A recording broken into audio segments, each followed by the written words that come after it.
This channel's content is strictly for educational and informational purpose and does not endorse or promote any form of violence, harm, illegal activities, self-injuries and communal disharmony.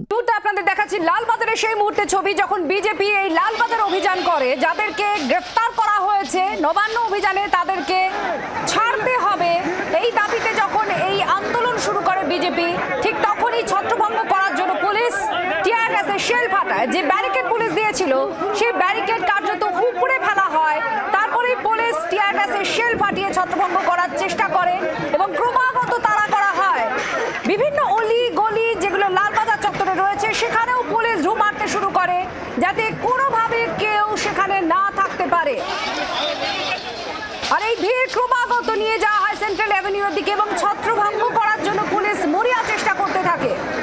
টিয়ার গ্যাসের shell ফাটানো হয়, সেই মুহূর্তের ছবি আপনারা দেখতে পাচ্ছেন। কাল বিজেপির তরফ থেকে 12 ঘন্টার ধর্মঘটের ডাক দেওয়া হয়েছে।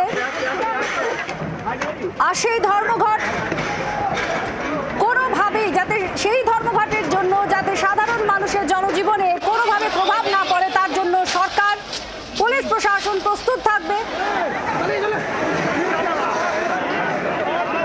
পুলিশের তরফ থেকেও বলা হয়েছে, হাইকোর্টের অর্ডারও শোনানো হয়েছে, কোর্ট আনকোর্ট যেটা পুলিশ হাইকোর্টের অর্ডার তুলে ধরে বলছে যে ধর্মঘটের জন্য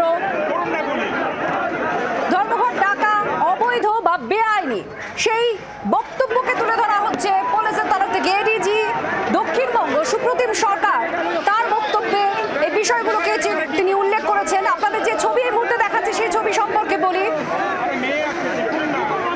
লালবাজারে যখন বিজেপির এই অভিযান হচ্ছিল সেই অভিযানের ছবি আপনারা দেখতে পাচ্ছেন। একদিকে তখন ধুন্ধুমার একটা পরিস্থিতি, ব্যারিকেডের উপরে ক্রমাগত ব্যারিকেড তুলে সরানোর চেষ্টা করা হচ্ছিল এবং ব্যারিকেড কার্যত উপড়ে ফেলা হয়।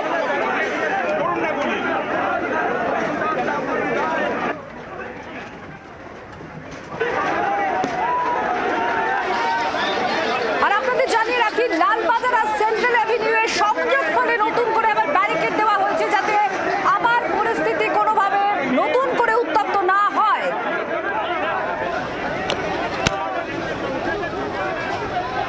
বরুণ সেনগুপ্ত আমাদের প্রতিনিধির সঙ্গে আছেন, এই বিষয় নিয়ে জানাচ্ছেন। বরুণ, নতুন করে আবার ব্যারিকেড দেওয়া হচ্ছে, কি খবর, কি দেখা যাচ্ছে?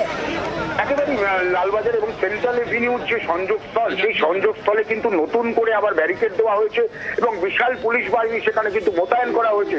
তার কারণ হচ্ছে যে এখানে আর নতুন করে যাতে জমায়েত না করতে পারে বিজেপি কর্মী সমর্থকেরা, ঠিক সেই কারণেই কিন্তু একেবারেই এই ব্যবস্থা পুলিশের তরফ থেকে করা হচ্ছে। পুলিশের তরফ থেকে এখনো কিন্তু বিভিন্ন অলিগলিতে দু একজন যারা জীবিত থাকে তাদের তল্লাশি চালানো হচ্ছে। পাশাপাশি এই ব্যারিকেড কিন্তু তৈরি করা হয়েছে যে কারণে, সেটা হচ্ছে নতুন করে যাতে কোনো রকম অশান্তি আর না ছড়ায় পুলিশের তরফ থেকে, সেই নজরদারির জন্যই কিন্তু একেবারে লালবাজারগামী যে রাস্তা সেই রাস্তা কিন্তু একেবারে বন্ধ করে দেওয়া হয়েছে। সেখানে দিয়ে বিশাল পুলিশ বাহিনী, কমব্যাট ফোর্স তারা কিন্তু সেখানে রয়েছেন এই মুহূর্তে এবং কাউকে কোনো মানুষকে কিন্তু সেই রাস্তা দিয়ে যাতায়াত করার জন্য কিন্তু একেবারে বন্ধ করে দেওয়া হয়েছে যাতে কোনো মানুষ, সাধারণ মানুষও সেই রাস্তা দিয়ে যেতে পারছে না। এমনকি আর বিজেপি কর্মী সমর্থকেরা যাতে না ঢুকতে পারে, কোনো রকম অশান্তি না ছড়াতে পারে, ঠিক সেই কারণে কিন্তু এই নতুন করে এই ব্যারিকেড তৈরি করা হয়েছে পুলিশের তরফ থেকে। আর পরিস্থিতি এখন কি রয়েছে, এখন কোথায় এই বিক্ষোভ কোথাও আছে কিনা, চোখে দেখা যাচ্ছে কিনা? একদমই এখন পর্যন্ত কিন্তু এই যে ধুমধুমার কাণ্ড হয়ে যাওয়ার পরেই কিন্তু আমরা দেখেছি একে একে বিজেপি নেতা নেত্রীরা তারা কিন্তু একেবারেই সেখান থেকে বেরিয়ে যায় এবং বিজেপি কর্মী সমর্থক যারা ছিল তারা কিন্তু সেই সময় ছত্রভঙ্গ হয়, বিভিন্ন গলিতে তারা কিন্তু ঢুকে গিয়েছিল। সেই গলির থেকে তারা কিন্তু বেরিয়ে এসে রাস্তা ধরে সোজা একেবারে তাদের যে রাস্তা, মেন রাস্তা, সেই দিকে কিন্তু তারা প্রায় সবাই চলে এসছে। যদি কেউ দেখে থাকে সেইটাই কিন্তু তল্লাশি চালাচ্ছে পুলিশের তরফ থেকে। বিভিন্ন গলিতে এখনো কিন্তু পুলিশ এবং র্যাব তারা কিন্তু তল্লাশি চালিয়ে দেখার চেষ্টা করছে যে ওই ভেতরে আর কেউ আছে কিনা।